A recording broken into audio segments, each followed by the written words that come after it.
إلا كنتي مقبل على بناء دارك في هذا الفيديو غادي نعطيك من أهم الحوايج اللي خاصك تعرفهم في الكهرباء، كيفاش تحسب سمك الكابل وتختار الديجانكتور المناسب وتقسم الدوائر الكهربائية بطريقة صحيحة وآمنة داخل المنزل. بزاف ديال الناس كيركزوا غير على الديكور والتشطيب ولكن كيهملوا الكهرباء، مع أنها من أكثر الحوايج المهمة في الدار، حيث أي خطأ صغير فيها يقدر يسبب مشاكل كبيرة من بعد. أول حاجة خاصك تعرفها أن كل جهاز في الدار كيستهلك الطاقة ديالو، يعني الثلاجة، السخان، المكيف، الفران والتلفاز، كل جهاز عنده القدرة ديالو بالواط. باش نحسبوا التيار الكهربائي كنستعملوا هذه القاعدة البسيطة: E كتساوي P مقسومة على U، يعني التيار كيساوي القدرة مقسومة على التوتر. وفي المنازل غالبا كنخدموا ب 220 فولت. مثلا إلا كان عندك جهاز قدرته 2200 واط كنقسموا 2200 على 220 كيخرج لنا تقريبا 10 أمبير. ومن بعد كنوصلوا لاختيار السمك ديال الكابل، وهذه المرحلة مهمة بزاف حيت كل كابل عنده قدرة معينة يتحملها. الكابل ان 5 ميلي غالبا كنستعملوه في الإنارة،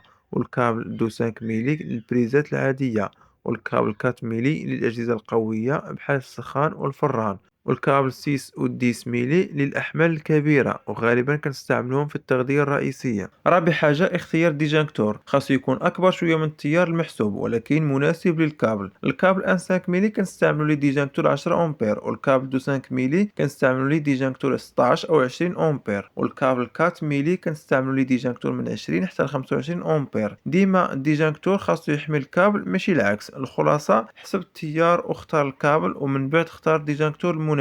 وإذا كنتي مقبل على بناء دارك وباغي خدمة كهرباء محسوبة باحترافية من حساب الكابلات والديجانكتورات حتى لتنظيم الطابلو وتقسيم الدوائر، تواصل مع تريسيان الدار البيضاء باش تستافد من خدمة آمنة ومنظمة وبجودة تخليك مرتاح لسنين.